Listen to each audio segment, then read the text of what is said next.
Midway, how codebreakers won a naval battle before it started June 4th, 1942. Somewhere in the middle of the Pacific Ocean, 4 Japanese aircraft carriers cruise in tight formation. Their decks are crowded fuel lines snaking between aircraft, bombs stacked and waiting to be loaded. The crews are calm, confident even. As far as they know, the American fleet is still tied up at Pearl Harbor or scattered somewhere far to the south. This is supposed to be an ambush, a trap. The final blow that knocks the United States Navy out of the Pacific War for good. But right now, hidden below the horizon, 3 American carriers are already in position. Waiting, engines idling. Pilots briefed. They know exactly where the Japanese fleet is, what ships it has, what it's carrying, and almost to the hour when it will arrive. The Japanese don't know that. And that single fact, that gap in knowledge, is about to decide the outcome of the Pacific War. This is the story of how a battle was won before a single shot was fired. Not on the deck of a carrier, but in a windowless basement beneath a naval base in Hawaii, by a small group of codebreakers armed with nothing but pencils, punch cards, and stubbornness. To understand Midway, you have to go back 6 months, to December 7, 1941, Japan's surprise attack on Pearl Harbor devastated the U.S. Pacific Fleet's battleships. 8 of them were sunk or damaged in a single morning. It was, by any measure, a stunning tactical victory for Japan.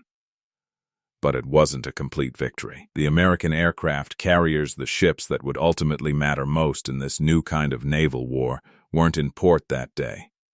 Us Enterprise, us Lexington, and us Saratoga were all out at sea, untouched. Admiral Isoroku Yamamoto, the architect of the Pearl Harbor attack, understood better than almost anyone in the Japanese high command what that meant.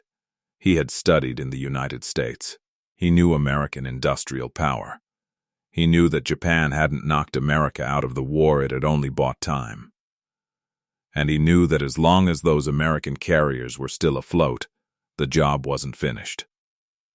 Through the early months of 1942, Japan expanded rapidly across the Pacific and Southeast Asia, the Philippines, Malaya, Singapore, the Dutch East Indies, Burma. Japanese forces seemed unstoppable. But Yamamoto was growing anxious. He wanted one more decisive battle, a battle that would draw the remaining American carriers out into the open and destroy them once and for all. If he could do that, he believed, Japan could negotiate a favorable peace from a position of total strength before America's industrial might had time to fully mobilize. His target, a tiny remote atoll in the middle of the Pacific called Midway. Midway wasn't valuable for its size, it's barely a few square kilometers of sand and coral. It was valuable for its position. It sat close enough to Hawaii that Yamamoto believed an attack on it would force the U.S. Navy to respond immediately, committing its remaining carriers to defend it. It was, in essence, bait, take Midway, and the Americans have to come running. When they do, spring the trap and end the war in the Pacific in one afternoon. It was an ambitious plan. It was also a plan built on a critical assumption that the Americans wouldn't see it coming. They did. Beneath the Pearl Harbor naval base, in a windowless, poorly ventilated basement nicknamed the Dungeon, a small unit called Station HYPO worked around the clock. This wasn't a place of dramatic action. It was a place of exhausted men, cold coffee, endless stacks of intercepted radio messages, and the slow, grinding work of pattern recognition. Their job was to break Japan's main naval code, known to the Americans as JN-25. This wasn't a simple substitution cipher, it was a complex system using tens of thousands of 5-digit code groups layered with an additional numerical cipher for extra security. Breaking it wasn't about finding some clever trick.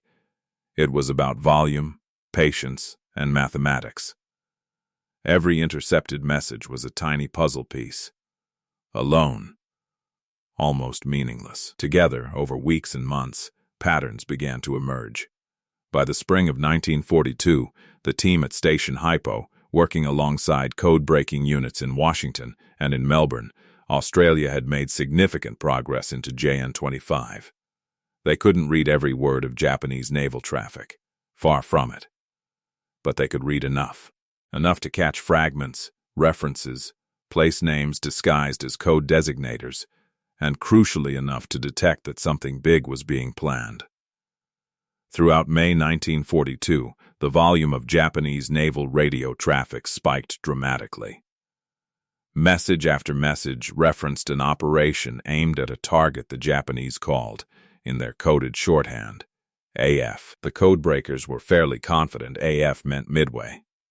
But fairly confident isn't good enough to bet the entire Pacific Fleet on.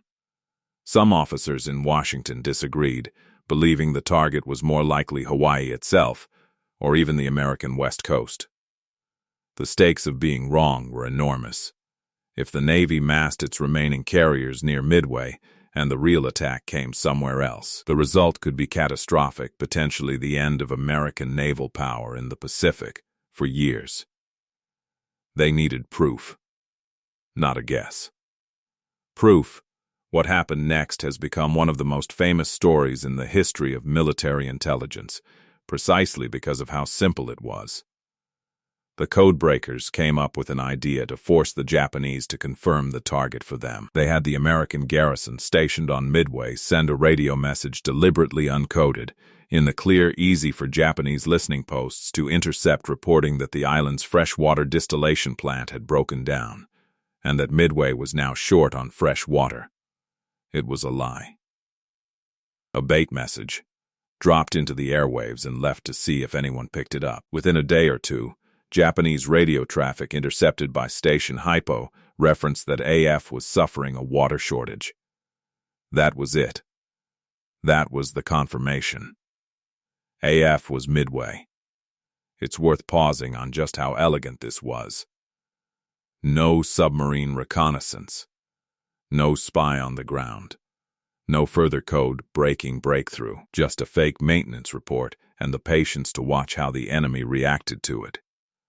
It turned Japan's own communications discipline into a weapon against itself.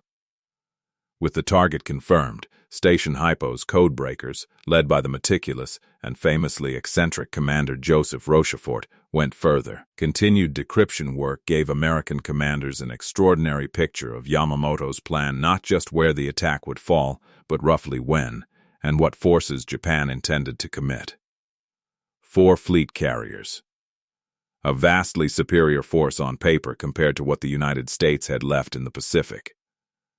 Admiral Nimitz, commander of the Pacific Fleet, now had something no naval commander in history had ever had to this degree: an accurate preview of his enemy's battle plan, obtained before the battle had even begun. Knowing the enemy's plan is one thing, having the ships to act on it is another. The U.S. Navy's carrier force in the Pacific had just been through a bruising engagement, the Battle of the Coral Sea, in early May 1942, fought against a separate Japanese task force advancing toward Australia. Coral Sea was tactically inconclusive, but strategically important. It stopped a Japanese advance for the first time in the war. It also badly damaged the American carrier Yorktown, and cost Japan the use of 2 of its own fleet carriers for the upcoming Midway operation, carriers that would be sorely missed. Yorktown limped back to Pearl Harbor for repairs that naval engineers estimated would take about 3 months. Nimitz didn't have 3 months. He gave the shipyard workers 3 days. Working around the clock, shipyard crews performed emergency repairs on Yorktown, patching her enough to sail and fight, even if not fully restored. It was an extraordinary feat of industrial improvisation, a preview of the kind of production and repair capacity that would eventually overwhelm Japan's ability to keep pace. With Yorktown patched up, Nimitz now had 3 carriers to work with: Enterprise, Hornet, and Yorktown, against a Japanese strike force of 4 fleet carriers under Vice Admiral Chuichi Nagumo, the same commander who had led the Pearl Harbor attack. On paper, this looked like a mismatch. But Nimitz didn't need to match Japan ship for ship. He needed to use the information advantage to put his 3 carriers exactly where Nagumo's 4 carriers would least expect them. Nimitz positioned his task forces northeast of Midway, in an area the Japanese had no reason to suspect held any American ships at all, a position that came to be informally known among the Americans as Point Luck. From there, American aircraft could strike Nagumo's carriers from a direction Japanese scout planes weren't watching closely. Meanwhile, Yamamoto's overall plan enormous, complex, and involving multiple separate task forces spread across a huge stretch of ocean, including a diversionary attack toward the Aleutian Islands off Alaska depended on secrecy and surprise, both of which were already gone. At dawn on June 4, 1942, Nagumo launched a strike against Midway Atoll itself, aiming to soften up its airfield and defenses ahead of an invasion. The attack did damage, but Midway's defenses put up stiffer resistance than expected, and the strike leader radioed back that a second attack wave would be needed to fully neutralize the island. This request triggered one of the most consequential command decisions of the entire Pacific War. Nagumo's reserve aircraft on his carriers were, at that moment, armed with torpedoes and armor-piercing bombs, the correct loadout for attacking enemy ships, in case American carriers were spotted. But no American ships had been spotted yet. Acting on the request from Midway, Nagumo ordered his reserve aircraft armed with general-purpose bombs, better suited for a second strike against the island's ground defenses. Below decks, crews began the laborious process of swapping ordnance-hauling torpedoes back into storage, wrestling bombs up from magazines, arming aircraft for a land strike.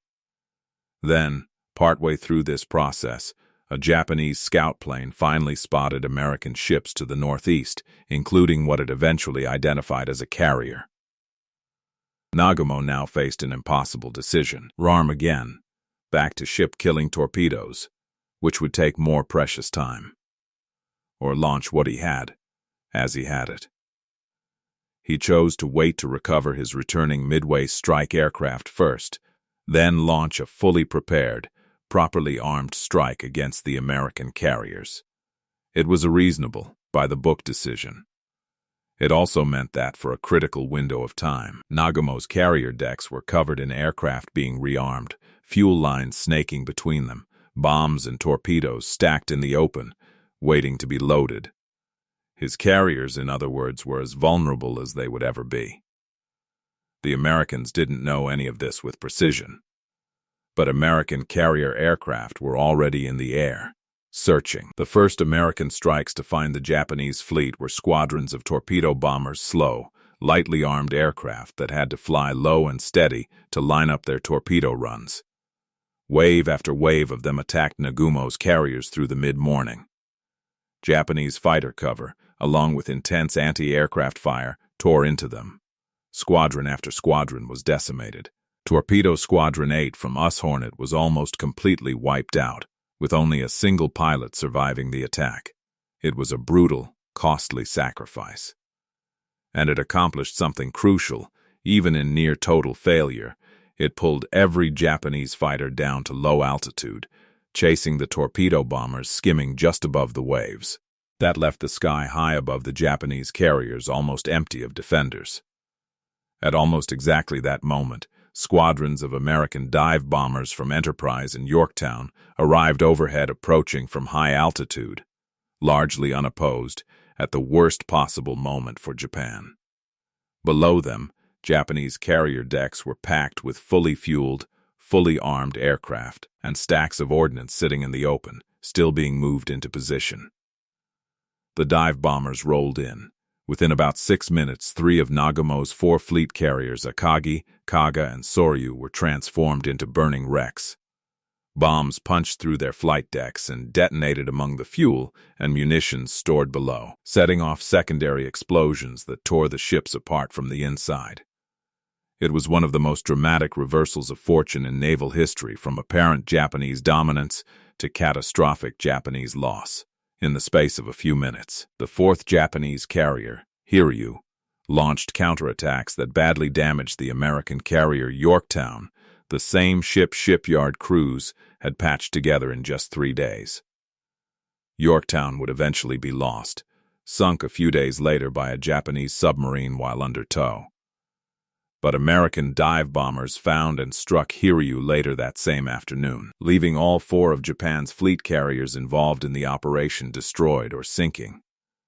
By the time the battle ended on June 6th, Japan had lost 4 fleet carriers, a heavy cruiser, roughly 300 aircraft, and many of its most experienced and irreplaceable naval aviators.